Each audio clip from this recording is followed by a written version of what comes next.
Two Bowls in a China Shop is brought to you by these great companies that are giving us money to let you listen to their stuff. Bullshit, Kyle. We make this show. You and me. Two Bulls in a China Shop is brought to you by us. Someone's got to pay the bills, Dan, because it's not our trading. All right, roll them. Tired of long waits and rushed care at the ER and urgent care clinic? Next time, stay home and let Dispatch Health bring the power of the hospital to you. I call Dispatch Health. A care team of medical professionals actually come to your house. They're the same caliber of people that you would see if you were at a hospital or an urgent care. Dispatch Health can treat most non-life-threatening emergencies. They can do the x-rays, they can do stitches. Urinary tract infections, blood test, urinalysis, ultrasound. It's almost everything that they can do at the ER. You never feel rushed. They're there for you and only you. I felt like their only patient. And it costs no more than a trip to urgent care because Dispatch Health is covered by most insurance, including Medicare. See if we serve your home at dispatchhealth.com. Dispatch Health really went above and beyond. It's wonderful to have care come to your home. House calls are back, and they're better than ever. Learn more at dispatchhealth.com. Aloha. If you are looking for thought-provoking conversations and different perspectives than you'll find anywhere in the mainstream media on the topics and issues of the day, you're in the right place. I'm Tulsi Gabbard, former presidential candidate, United States Congresswoman, surfer, soldier in the Army Reserves, and veteran of 3 deployments. On my show, we go beyond the headlines and the sound bites. We cut through the noise to provide you with unique, nuanced perspectives on all sorts of issues, along with my unfiltered views. No partisan talking points here, no hidden agendas. This is the Tulsi Gabbard Show. You are listening to an entertainment program put together by a company called Financial Ineptitude. Anything said on this show is not an endorsement or professional advice. Would you really want to tell a court of law you were suing us because you thought taking financial advice from 2 idiots on a podcast put out by Financial Ineptitude was a good idea? Really? Clown hat smiley face.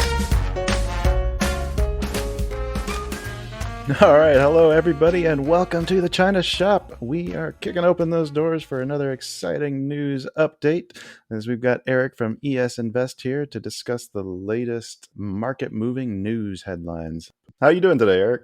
I'm doing great. What's the big news today? What do we want to jump into first? It's not raining here in San Diego. It was raining here the last 3 days, so I think that's the talk of the town, isn't it? Isn't that good for you guys? I thought you guys were in a big old drought. I don't know. I feel like California is always whining about something, so yeah, that's probably right. But we shouldn't be now.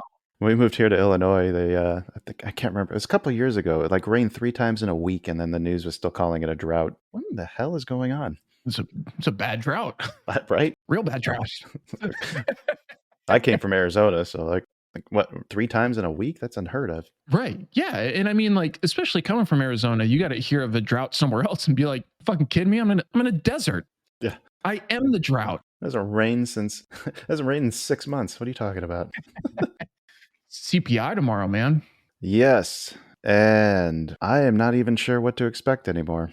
So it looks like the forecast is 7.9%, and the previous CPI release for year over year, and the previous CPI release was 8.2. So a slight pullback from that. But interestingly enough, month over month is expected to be 0.6%, and the previous was 0.4%. So an actual small uptick there. Oh, yeah. Oh, that's not going to be good.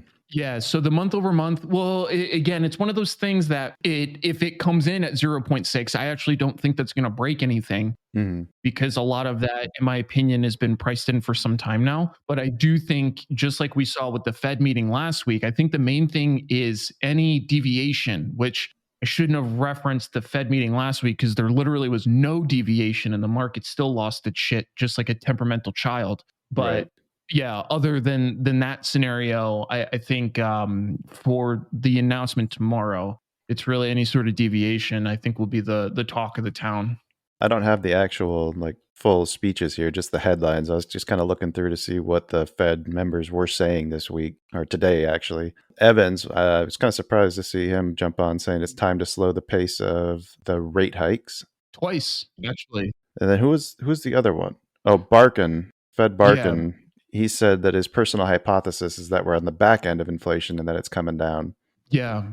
And I think it's they've been messaging like this for a little while. And I actually think that's part of the reason why the market today was just like, yeah, fam, whatever. AKA didn't listen at all, at least in terms of mostly what we're seeing on price action, because Right. this is exactly what the market did last time, right? Leading into the last Fed announcement, everybody in the market was super optimistic that we were coming up on a pivot or a slowdown or whatever you want to call it, some variation that didn't include these just continued rate raises. And then, as soon as Big Daddy J Powell got that, which is funny because that one reporter reiterated, like, hey, the market's doing okay. What do you think about that? And that's when he went into like his double hawkish statement.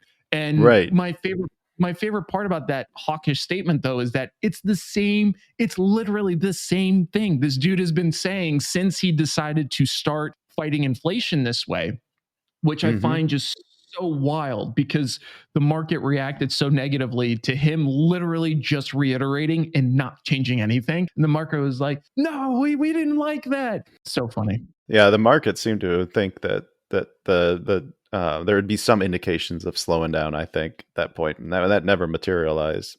Agreed. Yeah. Yeah. And I think that the market definitely started pricing that in prematurely, realistically. And this is Yeah. exactly why I trade options, is because all of these are tradable events, because the efficient market hypothesis, it doesn't exist in strong form or even semi-strong form. There are plenty of instances where things are not priced appropriately.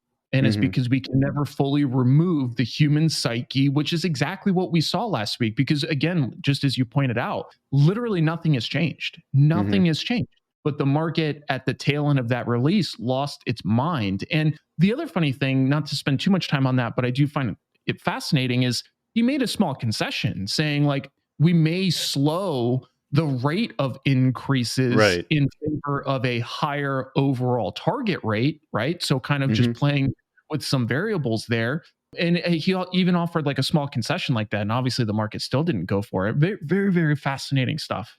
Let me ask you a quick question, because it's something that I think I'm having a hard time wrapping my head around. So inflation is still rising. It's expected to rise 7.9% on the reading that comes out tomorrow, right? Year over year. Yep. So okay, so that's a year over year. So is that coming down then, since it was 8.2 before and 9.1 in June? Does that mean inflation is dropping, or does that mean it's still increasing but at a slower rate?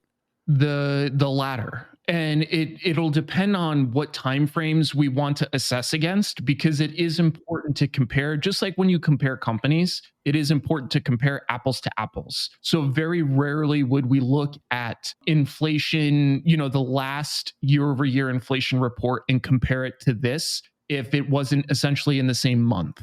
Okay. And the reason for that is exactly this, because sometimes inflation will go through a natural cycle anyways, and you can't always compare season to season, so to speak. Or again, just like if you're comparing two companies, you need to like look within the same sector or whatever the case is. Similar story here.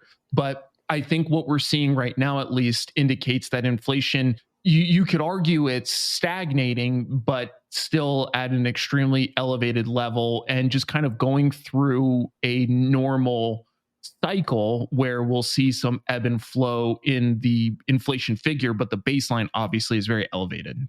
So then how is peak inflation defined then? Is that when it stops going up, or is that when it stops going up at the highest rate of increases? I think like you'll see some of this other conversation around like terminology. Realistically, inflation, when it peaks, it's supposed to be the highest rate over that given period of time, right? So that same nuance I was sharing with you on like the year over year comparisons still being seasonal to some degree. Peak inflation doesn't care about that. Peak inflation is going to say what was the highest point over that period of time regardless. So then peak inflation by that definition should have been in June then, when it was 9.1%. Is that correct? Exactly. Okay. Bingo. All right, that was enough of that, I think. Why don't we talk about some meta? Because I think we all delight in Mark Zuckerberg having problems. I don't know, because he probably doesn't care. I'm pretty sure he's a fucking robot. So A samurai wielding robot. yeah, I'm almost positive he's a robot. Any podcast or interview I've watched with him, I was like, I typically don't think of myself as a very emotionally sophisticated human being, but then I see people like him and I'm like, okay, like I'm actually very emotionally sophisticated because this guy's a fucking robot. Well, is anybody who becomes that rich that early well adjusted? Yeah, couldn't think of one in that pause. So good Yeah. point. But the news article that pops up here was Mark Zuckerberg finally admitting that. Well, let's just read the whole quote here. So at the start of COVID, the world rapidly moved online. The surge of e-commerce led to outsized revenue growth. Many people predicted this would be a permanent acceleration that would continue even after the pandemic ended. I did too, so I made the decision to significantly increase our investments. Fortunately, this did not play out the way I expected. Not only has online commerce returned to prior trends, but the macroeconomic downturn, increased competition, ad signal loss have caused our revenue to be much lower than I'd expect. I got this wrong and I take responsibility for that. This is all part of his statement announcing that they're laying off 13% of Meta's workforce, or close to 11 or more than 11,000 people. Yep, it's got to happen. How much of this do you think is from his trying to make his metaverse? Honestly, I think they're related, but my initial reaction is to say like, yes, this is part and parcel to that. But the more that I think about it and dig into it, I'm not exactly positive that my initial reaction is the case. And the reason for that is because a lot of it came down to privacy changes by really big companies like Apple. Right. And like, you know what I mean? And to me, like that is discrete from metaverse in a lot of ways. So the way that I look at this is I feel like there are a couple things that might have coalesced into, like one event. Obviously, making the jump into the metaverse head first is a huge gamble. And obviously, that's not necessarily playing out as he would have expected it to. But then you start layering in some of this other stuff, like I was just talking about, and you can kind of see how that's tough, man. Like it's really, really tough. So I think the ad revenue stuff, in my opinion, at least right now, I wouldn't call it like completely decoupled from the metaverse stuff, but I don't actually think the metaverse stuff is really what's hurting Meta as of right now. That makes sense. It seemed like the market reacted positively to this mass layoff, though. When I was looking at Meta, it looked like it was up $5 a share. Finally broke up back over $100. Yeah. I was kind of surprised to see that because this looks like to me like there's a lot more wrong with the company than just an inflated headcount. I think there's a lot of things that people obviously are trying to price in. A lot of it also has to do with the ownership of Zuckerberg. And I do think that you have to price that in because if you have a CEO of some sort that is just kind of completely tone deaf and not willing to acknowledge the current landscape in lieu of, this flowery expectation of things, that's really a big problem. But as an investor, if you see the CEO of the company and he's actively acknowledging the problems they're facing, to me, that typically means we're positioning ourselves to actually face those problems.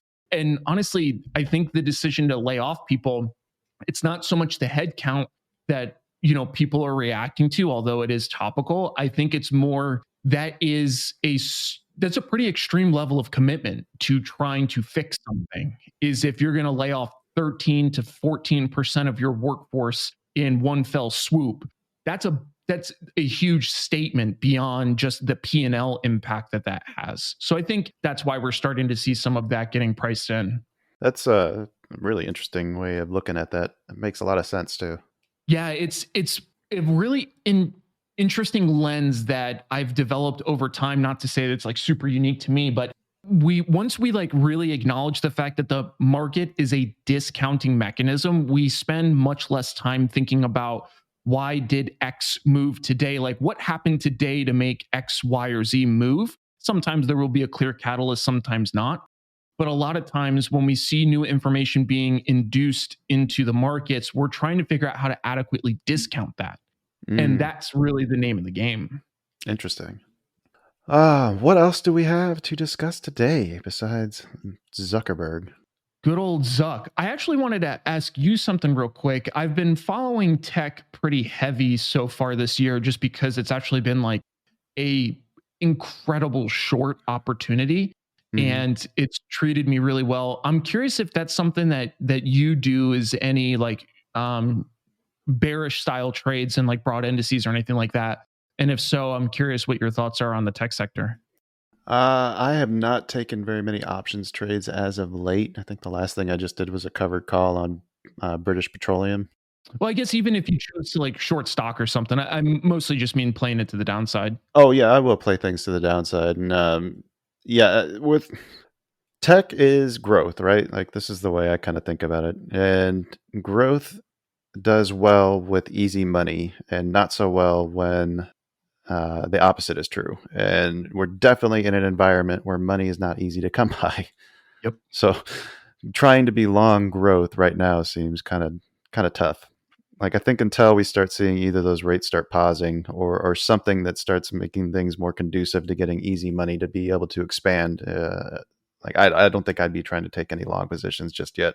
Got it. Yeah, I was curious if you were like, have you actively been trading anything to the short side in tech? No, nothing actively right now. No.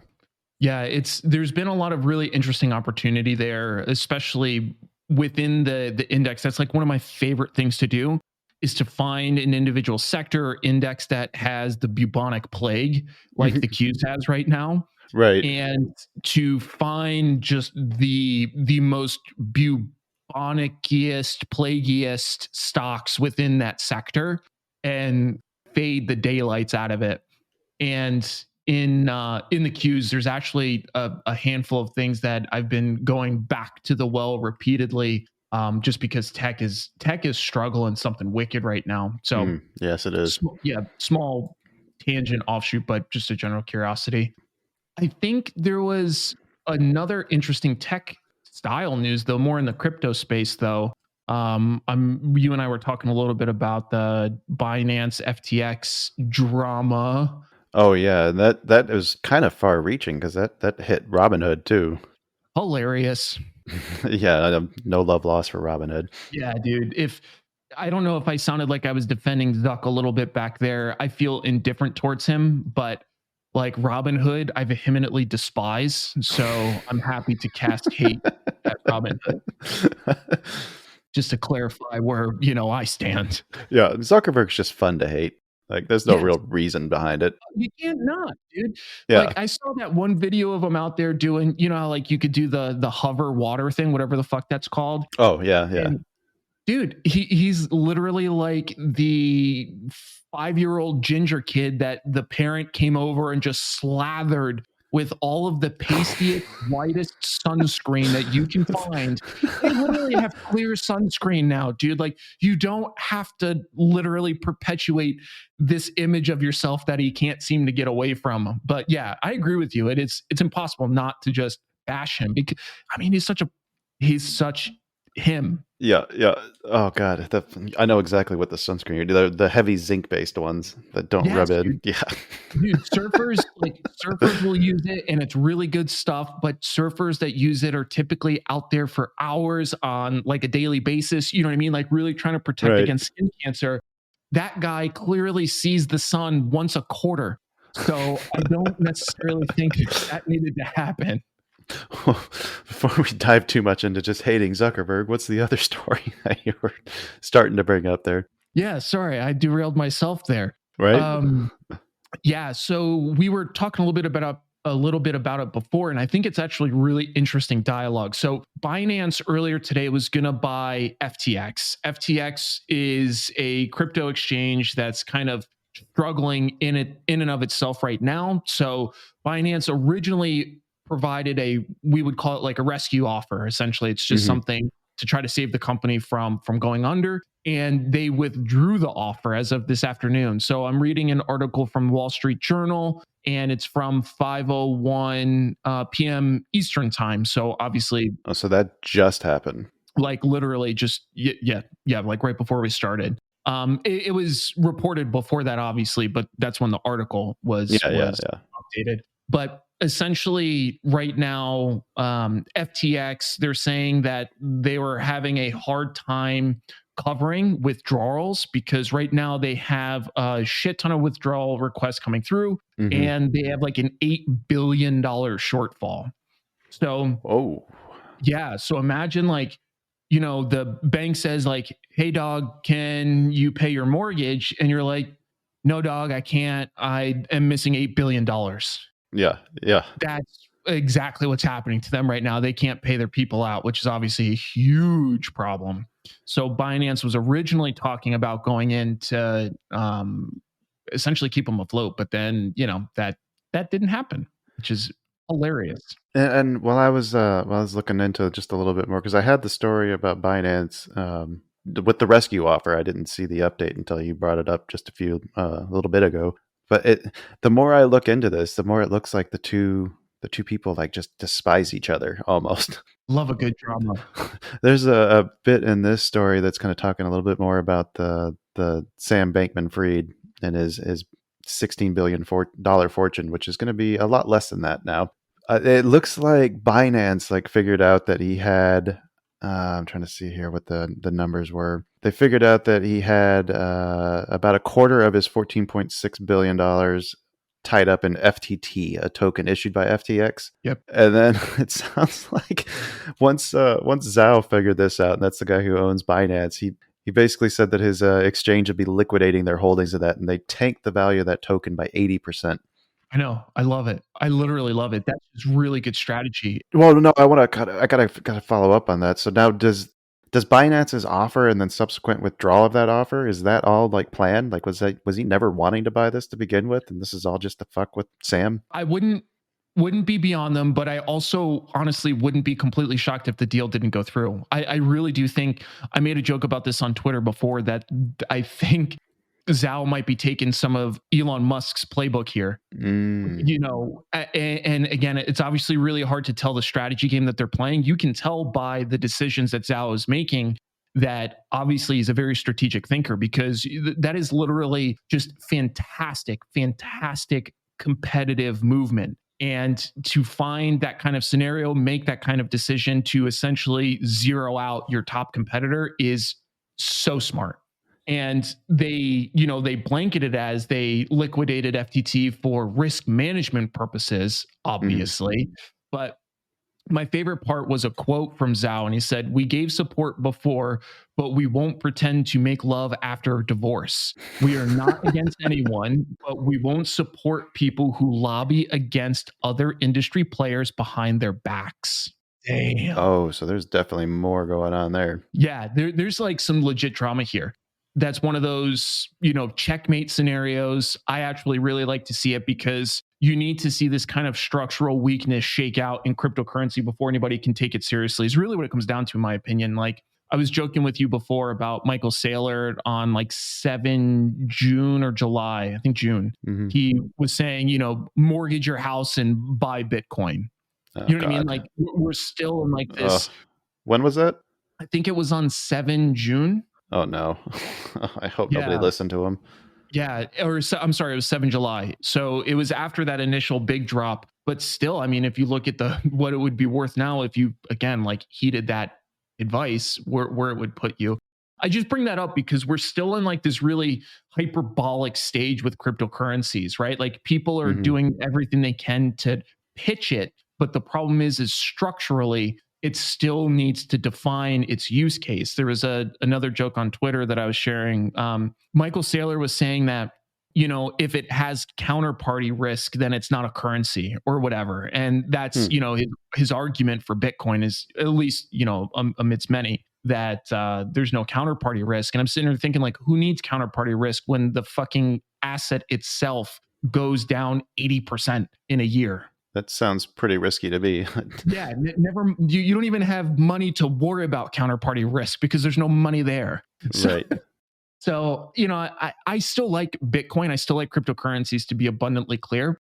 I just think, we're still in this really, really embryonic, emphatic stage where two competitors can essentially have a personal battle and zero an exchange out over it. Like, that's wild.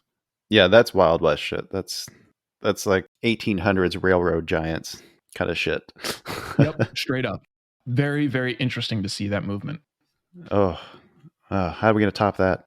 I think that was the last thing I saw, unless there's anything else you want to hit.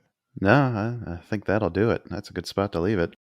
I think the last thing we should at least leave it on is the fact that Sam Bankman-Fried's, whatever the hell his last name is, he had, I think, 16 billion, and I think that's down by what, like 90% or whatever we were talking about before. So we might have to hold like a candlelight vigil. Yeah, the poor guy. He's only going to have a few $100 million now or whatever, so it's going to be tough. Tough life, huh? Real tough. Oh man, what's he gonna do? Who knows? Could be homeless. The only problem is he's going to have to fight the dudes on Wall Street Bets to find the Wendy's dumpster that he's going to go behind now, because most of them are taken these days. Oh my God. Well, with that, I think that's a good spot to leave this. Thanks everybody for sticking around to the end. I want to thank you all for joining us. Be safe out there. Don't listen to people telling you to mortgage your house to buy anything. Yep. And if you want to check out more from Eric, make sure you check out his YouTube channel, ES Invests, or you can follow him on Twitter. We'll have links for that in the episode description. And if you enjoyed us, leave a little rating there. Maybe send us a message. And if you didn't enjoy us, leave a rating anyways. That's good. Just double click the thumbs up. That works. It's just a small act. It's a whole George joke. But anyway, I'm rambling. I never know how to end these things. I'll just say goodbye. Bye, everybody. LOL. You want to say goodbye? No. No. Okay. All right. You said goodbye. Cue the music.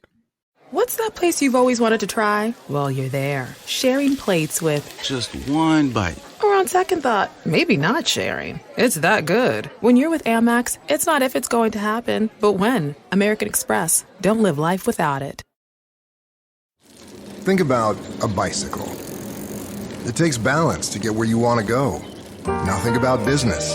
Whatever your business or organization, you ride the line between numbers and people. Just like the bike, it takes balance. CLA, CPAs, consultants, and wealth advisors. That's CLA. We'll get you there. Clifton Larson Allen LLP. Investment advisory services are offered through Clifton Larson Allen Wealth Advisors LLC, an SEC-registered investment advisor.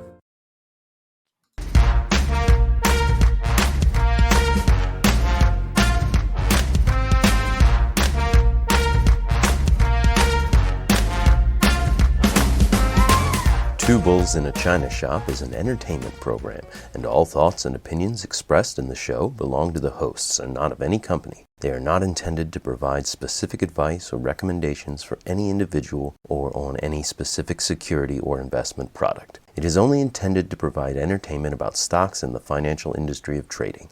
If you make trades based on what you hear in this show, you assume all risks for those trades.